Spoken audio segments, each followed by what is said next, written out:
Recommendations or endorsements for radio show programs, services, or products mentioned on air or on our web. No liability, explicit or implied, shall be extended to W4CY Radio or its employees or affiliates. Any questions or comments should be directed to those show hosts. Thank you for choosing W4CY Radio.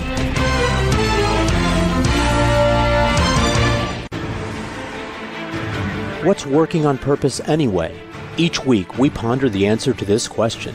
People ache for meaning and purpose at work, to contribute their talents passionately and know their lives really matter. They crave being part of an organization that inspires them and helps them grow into realizing their highest potential.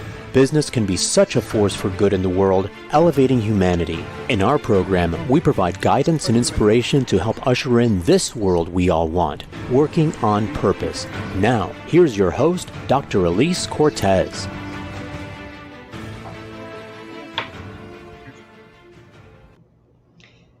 Welcome back to the Working on Purpose program. Thanks for tuning in again this week. I'm your host, Dr. Elise Cortez, joining you live from Dallas, Texas, which is home base for me. If you've been tuning in for a while, you know this program is a thought leadership series that enlightens and inspires listeners with insights from distinguished business leaders and subject matter experts. Our conversations are designed to make you think, inspire you to reach ever higher for your cultivating your best, and take an informed approach toward leadership and business. Before we get into today's conversation, I've got two announcements for you, two fun announcements. First, September marks the launch of Gusto Now, which is a growth and transformation institute dedicated to awakening meaning, passion, inspiration, and purpose in people, leadership, and organizations to create a legacy worthy of their one precious life. We'll be featuring leadership development and other professional development courses in this e-learning platform available to individuals and companies in English, Spanish, and Portuguese. You can learn more at gusto-now.com. The second announcement is my book, Purpose Ignited, How Inspirational Leaders Ignite Passion and Elevate Cause, is due out on November 17th. You can pre-order it now on Amazon.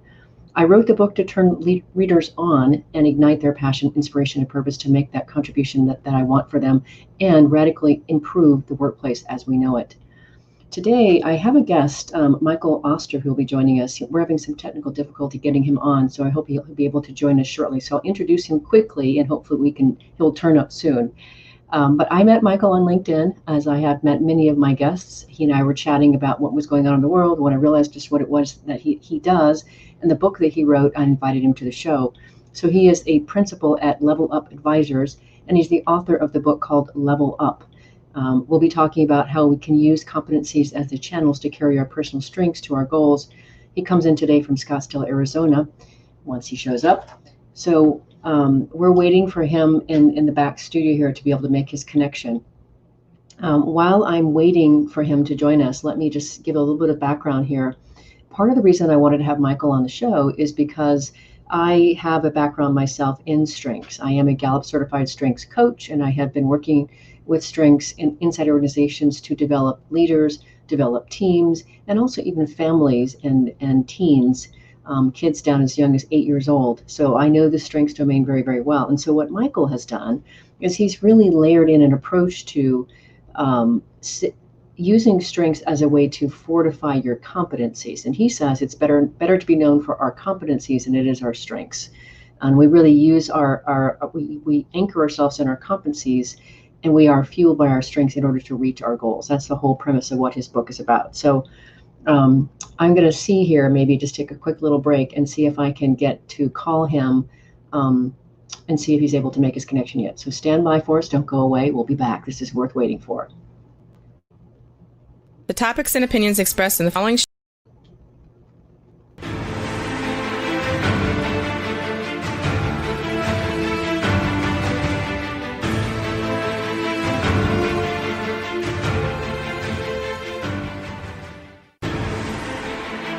Dr. Elise Cortez is a management consultant specializing in meaning and purpose, an inspirational speaker and author. She helps companies visioneer for greater purpose among stakeholders and develop purpose-inspired leadership and meaning-infused cultures that elevate fulfillment, performance, and commitment within the workforce. To learn more or to invite Elise to speak to your organization, please visit her at elisecortez.com. Let's talk about how to get your employees working on purpose.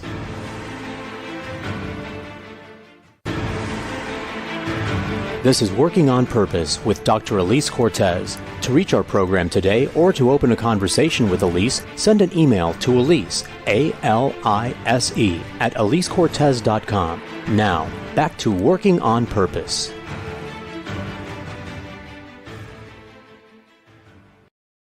Doors you would usually see here for me to come on. Okay, just a sec here. All right.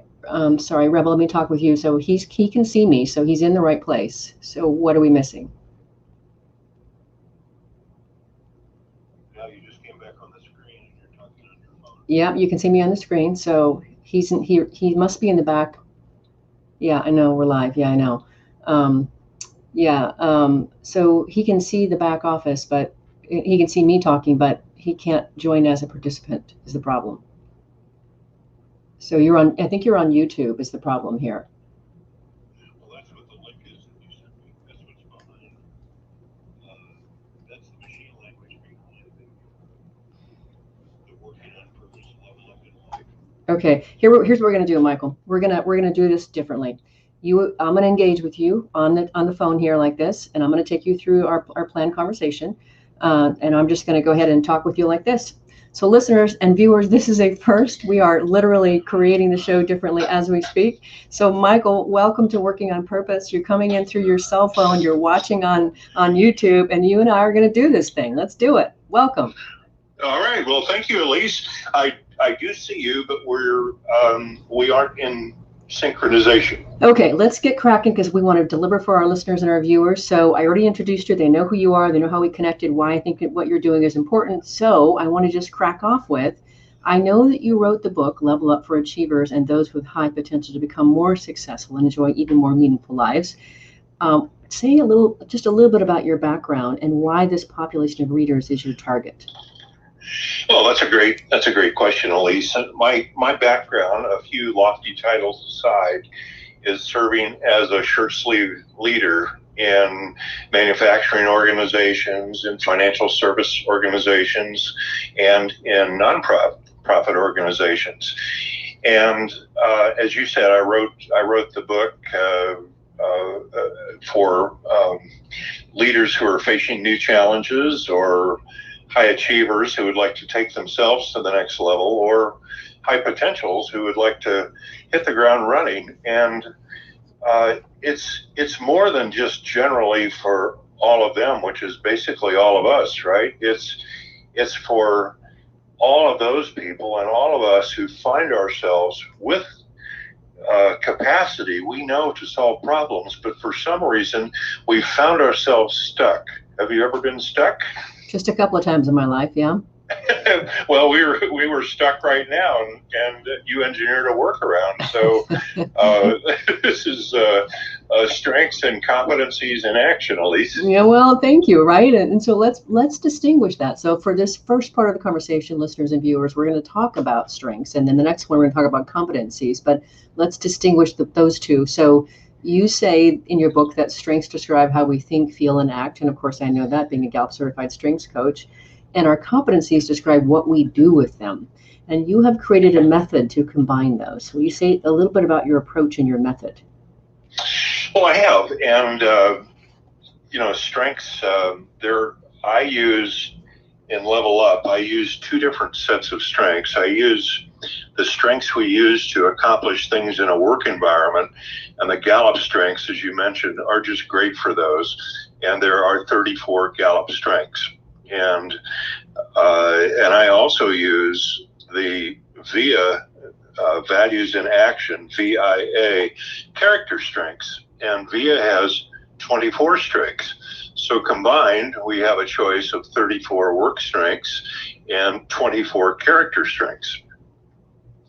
But if you've taken for those of us who have taken the Gallup survey or the VIA survey or any strength survey, we learn that, thank goodness, not all of those strengths are available to us all the time.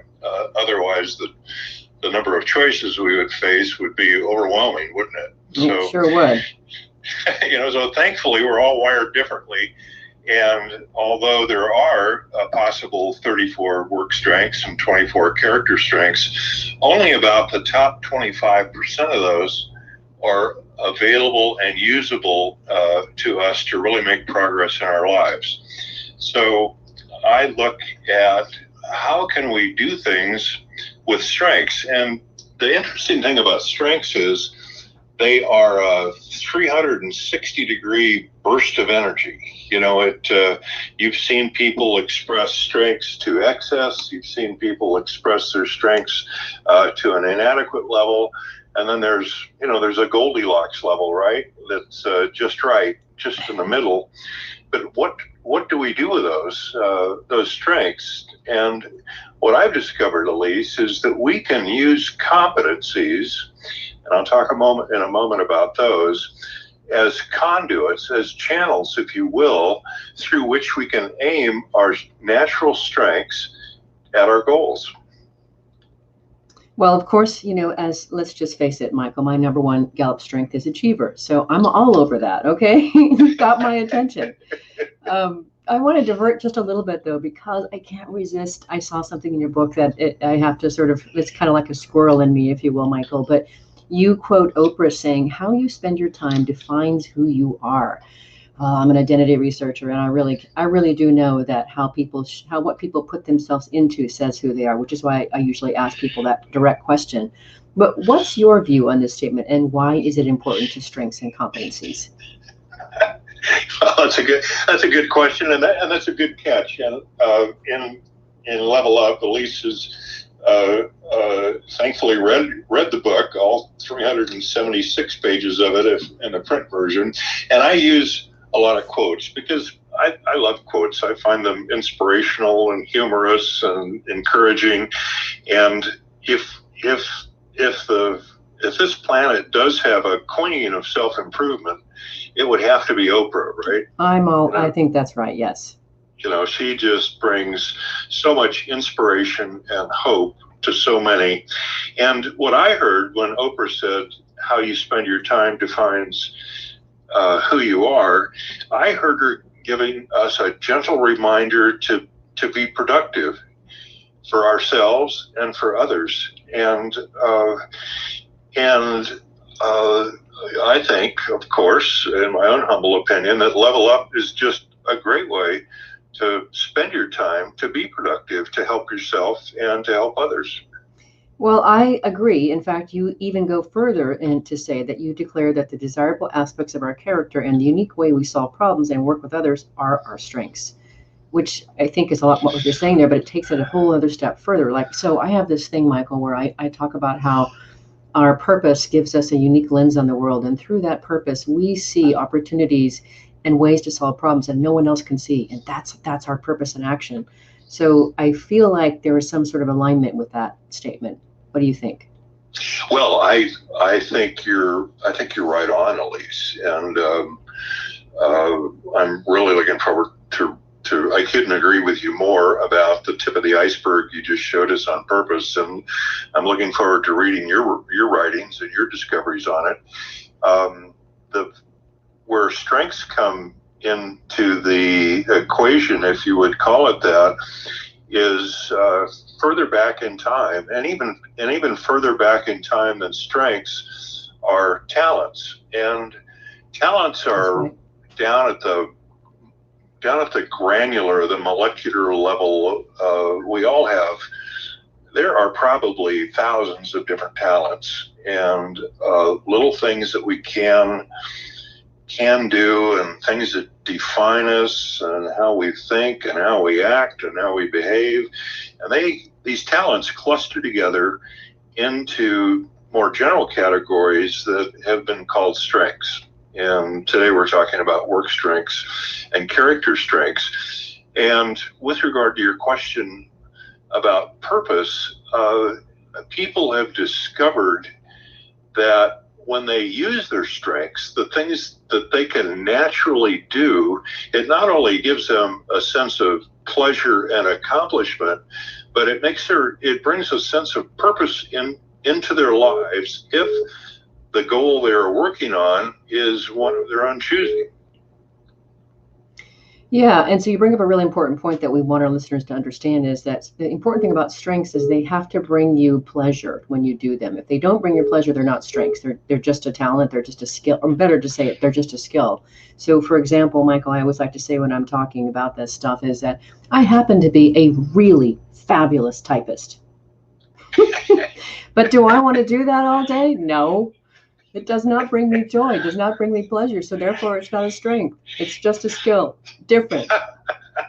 Well, I would submit that there is a way that your typing could give you pleasure, because you just mentioned that your very top strength is achiever, right? Yeah.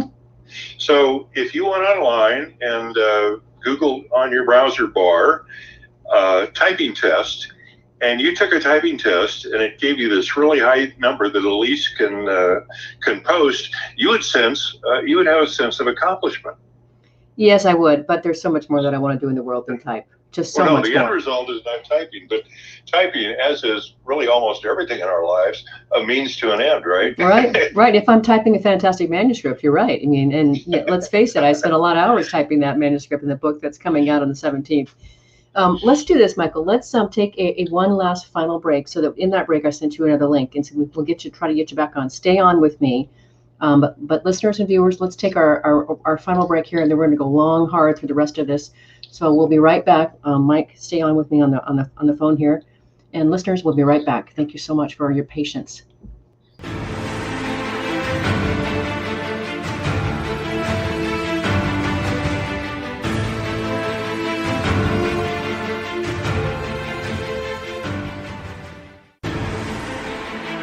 Dr. Elise Cortez is a management consultant specializing in meaning and purpose, an inspirational speaker and author. She helps companies visioneer for greater purpose among stakeholders and develop purpose-inspired leadership and meaning-infused cultures that elevate fulfillment, performance, and commitment within the workforce. To learn more or to invite Elise to speak to your organization, please visit her at elisecortez.com. Let's talk about how to get your employees working on purpose.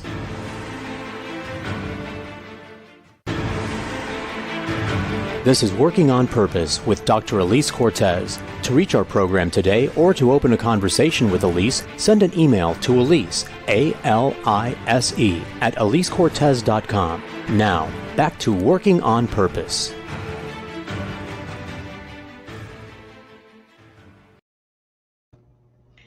Thanks for staying with us, and welcome back to Working on Purpose. If you're just tuning in, my guest is Michael Oster. He's the principal of Level Up Advisors and the author of the book Level Up. He brings this 20-plus years of experience as a CEO and board of directors leader to help his clients be the best possible versions of themselves. I'm your host, Dr. Elise Cortez.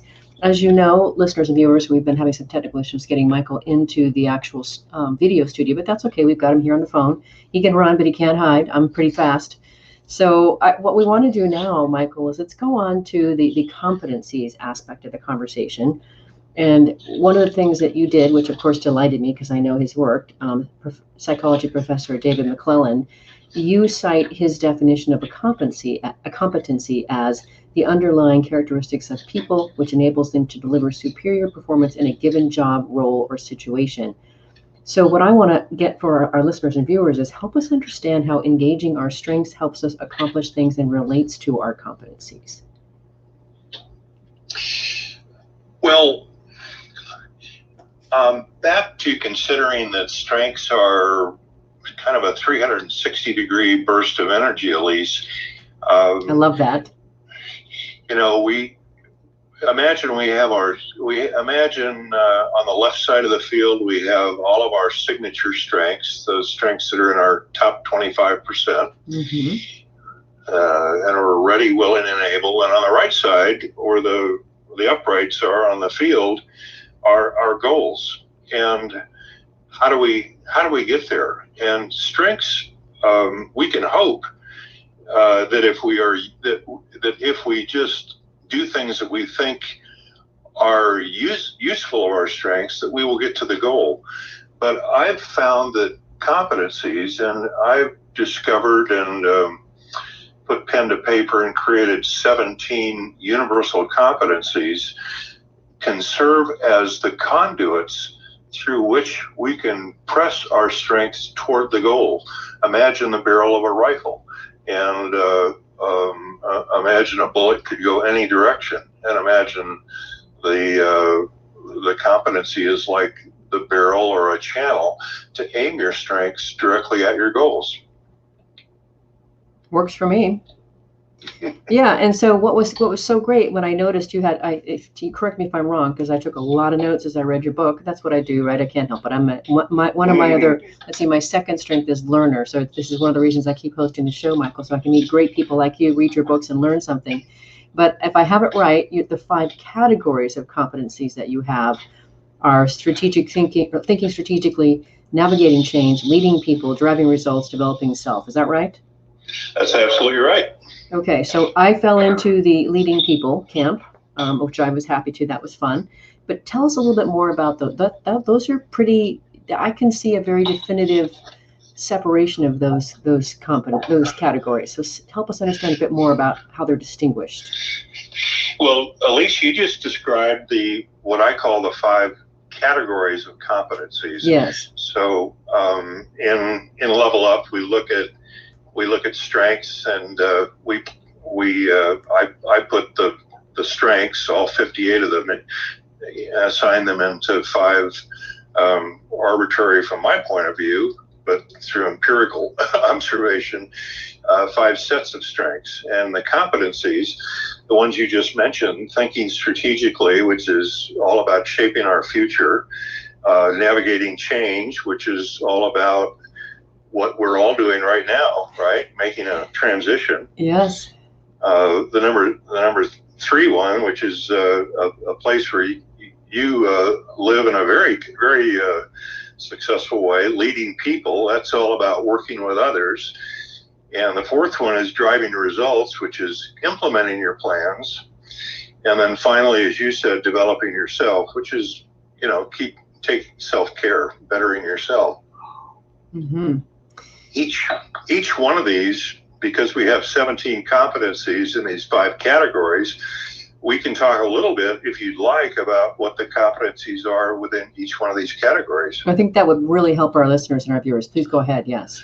Well, let's do that. So to set the stage, thinking about the future, we call that the competency of thinking strategically. And that all starts with creating your vision, right? What is the place that you want to go where you can be the best person you want to be and the best person you can be? And, vision is kind of a touchy-feely term, but it's not really an indistinct concept. Long-term visions are, because if you're talking about long-term visions for 5, 10, 20 years, you're talking about something that's approaching perfection, and it's just outside of the realm of human capability to act on things that you're trying to make occur, in the distant future. But if we set intermediate vision goals, and I would say between 1 and 3 years, pick the midpoint there, 18 months. Most of us say, in a year and a half, if I have some things I'd like to be better at, and I'd like to be in a different place, I'm going to adopt that picture as my vision. So that's the beginning of thinking strategically. And then from thinking strategically, we go into the competency of making decisions, which is how we're going to get closer to the vision. And then the last competency in thinking strategically is developing the plans that will take us in the direction of that vision. And then we get to the number 2 in the category of competencies, which is navigating change. But so what do we think has happened in this current environment that we're in, right? Is the thinking strategically is now in second place to navigating change, because we're all in a reactive position, aren't we, to this current unpleasantness. So, we can adapt to that. We can switch those around for the time being. And the competencies in navigating change are, first of all, tolerating risk. Being putting some elasticity in your own ability to give and take. As a wooden ship would in a storm, so it doesn't break. The second competency in navigating change is negotiating. There are lots of negotiations we have to make with with ourselves and with others. And then finally, communicating clearly. The most powerful competency during times of transition is to keep the communication open. Now, that's also a very important part of the next category of competencies, which is leading people. Of course it is. And an interesting thing about competencies is that they are kind of free range. Some of these competencies can be moved underneath different categories. For example, communicating clearly can be moved easily under leading people, right? Absolutely. In fact, I hope it's a must. Especially if you're good. I tell people to be good at storytelling, which is communicating, of course. Yes. Well, that's the highest form of communicating, those who can tell stories. I wish I could.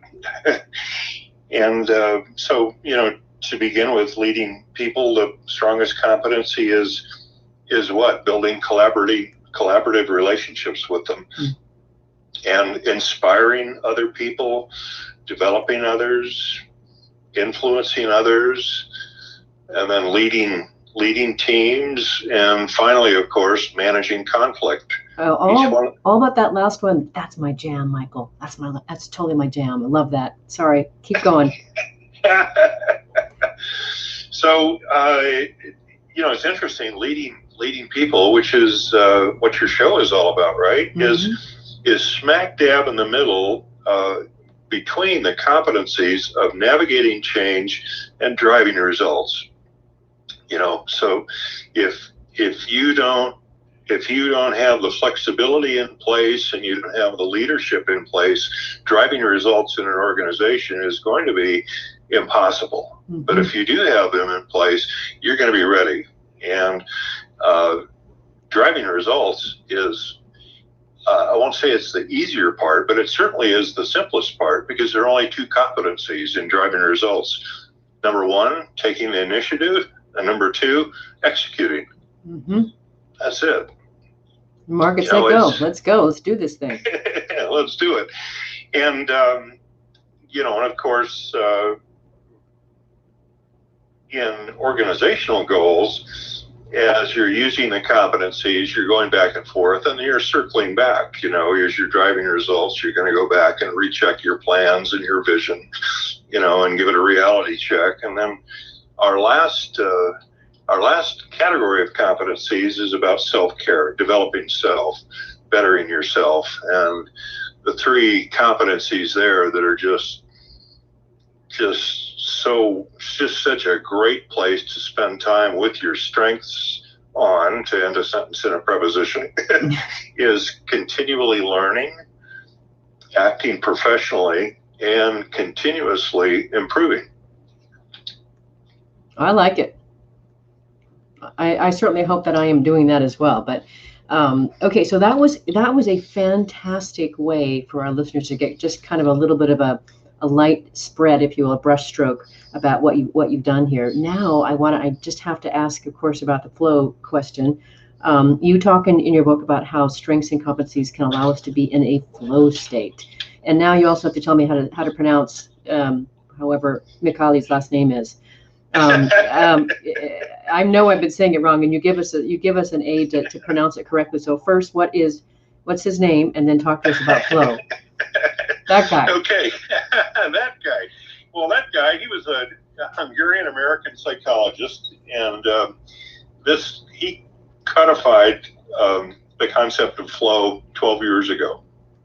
And his name, you'd never be able to spell it, and it's very hard to pronounce. And the way it is pronounced is Mihaly Csikszentmihalyi. No. And I'll say that again because it sounds like I'm tripping over my own tongue here. But Mihaly. Mihaly. Okay. Mihaly, and his last name is Csikszentmihalyi. Csikszentmihalyi. Oh my gosh, that is so different from anything that I've been saying over all these years. I know who this man is. Okay. It doesn't look like that.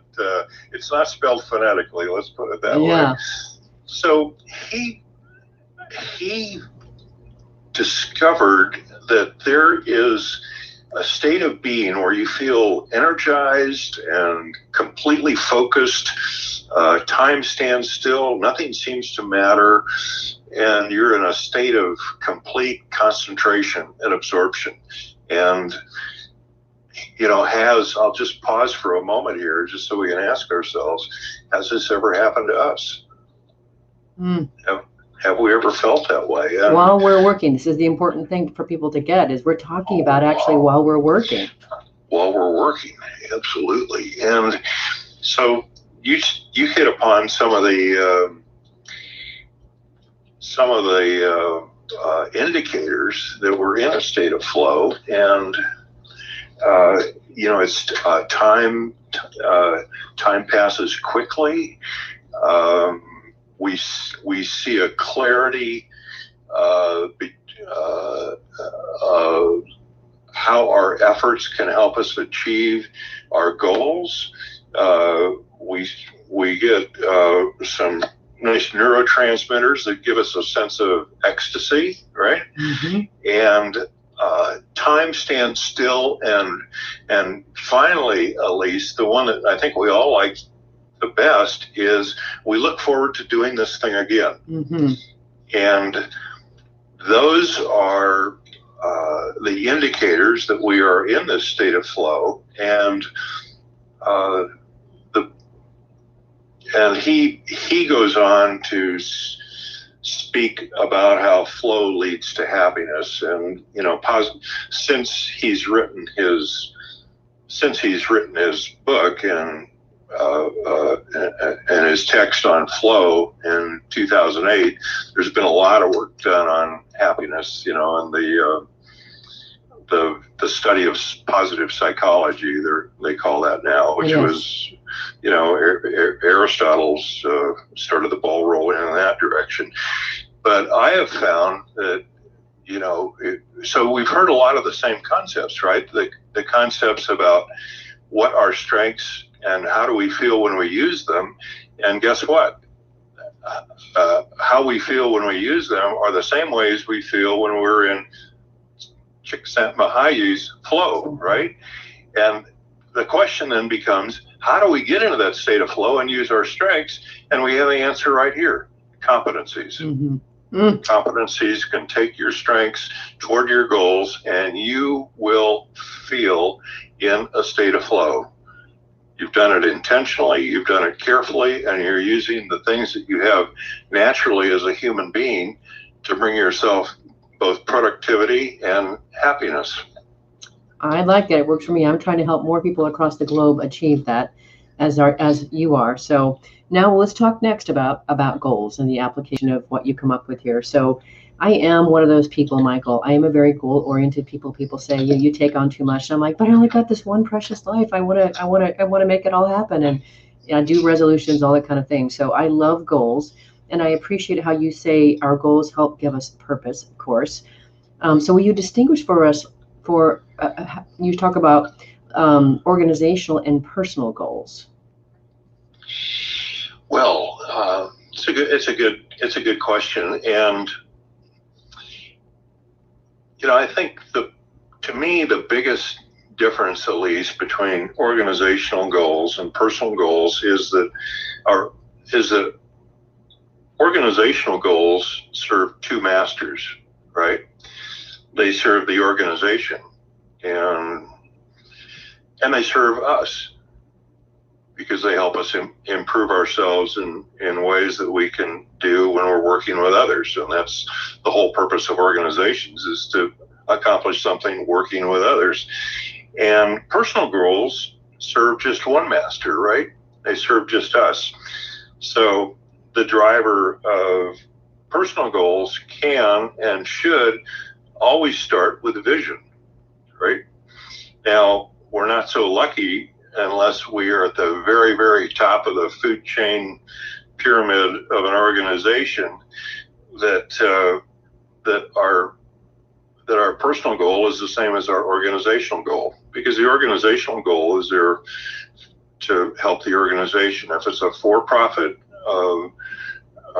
it's to reward the the shareholders and the stakeholders. And if it's a nonprofit, it's to better deliver on the mission.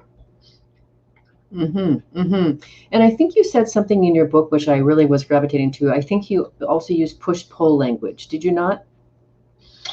Would you say that again? Did you use push-pull language? Oh, I might have. Yeah, that drew my attention. That's very, very important for me because it gets to intrinsic versus extrinsic motivation. Oh, well, share a bit on that. Well, so what I think I got was, if I got this right, was I think the way that you situated the organizational goals. Yes, they have two masters, but they're really kind of, they're pushing us because they're part of what's right, and that's part of what we are to be in part of the organization. Whereas our personal goals pull us towards something, pull us toward our vision, which is something that is beyond us. And if we do our vision well, inspires us and pulls us into it. So it's that whole push-pull motivation that I think is really important to distinguish for our listeners and viewers. Indeed it is, and thank you for reminding me. Absolutely.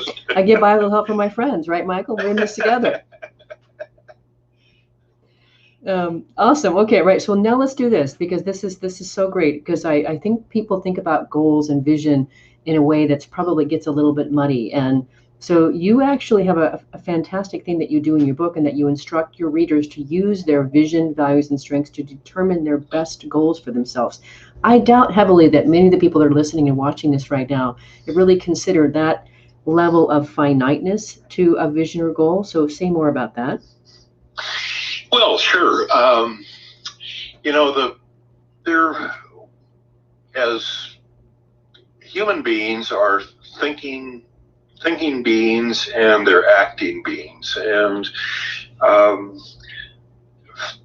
a way that I like to think about how we connect the ways we think and the things we desire with our actions is to encourage ourselves to act with intention. So if we go back to the competencies and just remembering for a moment here that the first competency discussed was setting a vision, and then I encourage with the 7 steps to level up, which I suppose we're going to talk about in a moment here, encourage people to set a vision. And actually now's a good time to talk about that, is set your own personal vision and then think about what's the difference, what they call the gap analysis, which is the difference on a point in time between where you would like to be and where you are. And over time, it's where you will go if you don't change anything versus where you can go if you act with intention and parenthetically use your strengths and competencies to achieve your goals. So I lay out 7 very straightforward steps that are just based on the ancient scientific method to encourage people to set a vision for themselves, take a look at where they are if they don't do anything versus where they would like to see themselves, and then to use what they've got to get where they want to go. Start by setting goals, and not more than 3 goals. And you just can't work on more than 3 goals at a time. And for each one of those goals, set 3 objectives, 3 smaller goals, and start by working on the easiest objective of the most important goal. In other words, go for a small win early. And to do that with intention, the whole key is purposefully and consciously pick a competency strength combination. And this is really the secret sauce of level up, is if you combine a competency you would like to get better in with a strength that you have, that is a competency strength combination that when you put those 2 together will help you not only achieve your objective or your goal, but it actually becomes hardwired into you as a person. Mm-hmm. You can draw upon it. It's a tool, like a nice tool in the top level of your toolbox that you can reach for without looking and know how to use it in the dark, right? And yeah, it's at the ready. I love that. And it's so exciting. And I one of the reasons that I wanted to have you on the show is because, as I say, I am a very goal-oriented person, and I really believe in we have one precious life. Let's live it to its fullest. So I really think that the framework that you've created really does help literally level people up to that. And so I terribly appreciate that.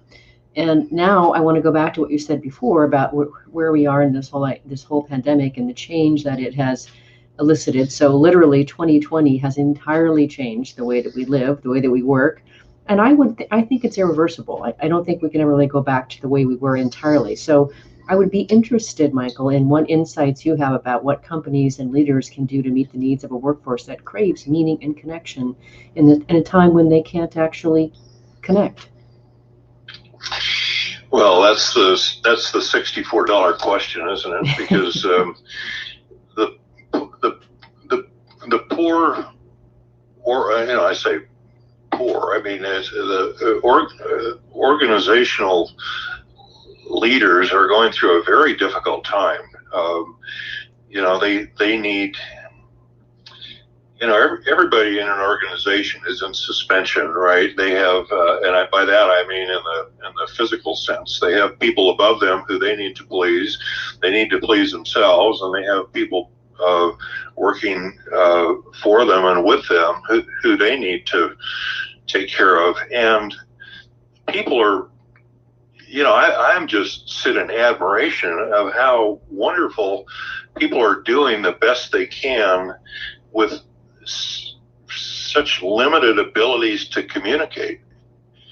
And the thing that organizations give is instant access to communication. It used to be the office, and then it became automobiles, and then airplanes, and then the internet. But we always had access to 4 dimensions. And the thing that's missing now is one of the dimensions. Depth has been taken away, and we have the breadth and the width, and we have time, but people don't have a sense of the third dimension that gives you the 3-dimensional experience, and it's hard on the psyche. We're already starting to see some. As they say, snow melts around the edges, right? Not in the middle. And we're starting to see that it's taking some wear and tear on people. And oh my goodness, I just hope that the sooner this thing is over for the general psychological health of the population of the world, the better, because it's very difficult, and people are doing great. So given what they can do, to your question, Elise, which is a great question, I think one thing that companies and leaders can do is to help employees and their team members and the people they collaborate with have a better sense of meaning in their lives. Because, we're not talking it's not the Industrial Revolution where our goal is to commoditize labor, right? It's the more organizations can help their individuals discover their strengths, and the more they can do to help them encourage them use their strengths, and the more they can do to help people acknowledge and value and treasure working with people who have different strengths, the more meaning and purpose it'll give to people, the more sense of hope and encouragement, and I think inspiration all the way around. Well, I do agree with that. In fact, what I have found, Michael, is that a couple of my clients that I've done leadership development work for or team building work for called me back and said, "Hey, Elise, we're dying at the vine. What can you do for us?" And so I've done some well-being and meaning kind of connective work with them, just along the lines that you're talking about, because I really appreciated how you distinguished that it's depth that we're missing. And so listeners and viewers, right, if you can start to recognize, oh my gosh, that's why it feels hollow to me. That's why I don't feel fulfilled, because you're missing the depth. So I really appreciate how you distinguish that for us, Michael. Beautiful. I want to also give a call out to your book and the way that you helped us, because it is a long book. There's a lot of information that you put in that book, Michael. Kudos for that. But one of the things that you do that really helps is you do that, here's the big idea. Like, I want you to really pay attention to this. So listeners and viewers, when you go to look for his book, that helps you really navigate the final points, and that brings it all home. All right, Michael, here it is. We've finally gotten close to the end of the show already, even though we had technical difficulties, and I've been holding you in my hand this whole time. You're right, all cuddled up in my hand here. This program is listened to and watched by people from all over the world, and it's really designed to help people more meaningfully experience their work and contribute more deeply with and through it. With that, what would you like to leave our listeners and viewers with today? Well, thanks for the opportunity to think about that aloud, Elise. And I love the work. I love the work you're doing, and I will kind of tag along with the theme of intention and meaningfulness and purpose, and to try to give us some comments about how Level Up might fit into that, given the times that we're in. And I think my first bit of encouragement would be to do what you can with what you have. There are just fewer resources available, and the sense of time has gotten all out of whack. But our sense of accomplishing things one thing at a time, remember, like baby steps, is still the best way forward. The journey of 1,000 miles begins with a first step, and in that vein, I would just encourage us to use what we have, our strengths, there are natural abilities, our competencies to accomplish things we want to. And number two is celebrate those small wins. Yes. With that, Michael, I got to stop you so I can send them to your website. Sorry, I'll celebrate all day with you. Thank you for making this work, being in the palm of my hand, sharing your passion with us. Listeners, if you want to learn more about Michael Oster, his book, Level Up, or the work they do at Level Up Advisors, go to levelupadvisors.solutions. Last week, if you missed the live show, you can always catch it via recorded podcast. We were on there with James Sinclair of Alumni Network, talking about the power of activating alumni for bench strength, boomerang hires, marketing, and community concerns. Next week, we'll be on the air with Jeff Lovejoy, talking about his Leadership Quips new thought leadership launch. See you there. Remember that work is at least a third of our life, so let's work on purpose. We hope you've enjoyed this week's program. Be sure to tune in to Working on Purpose, featuring your host, Dr. Elise Cortez, each week on W4CY. Together, we'll create a world where business operates conscientiously, leadership inspires impassioned performance, and employees are fulfilled in work that provides the meaning and purpose they crave. See you there. Let's work on purpose.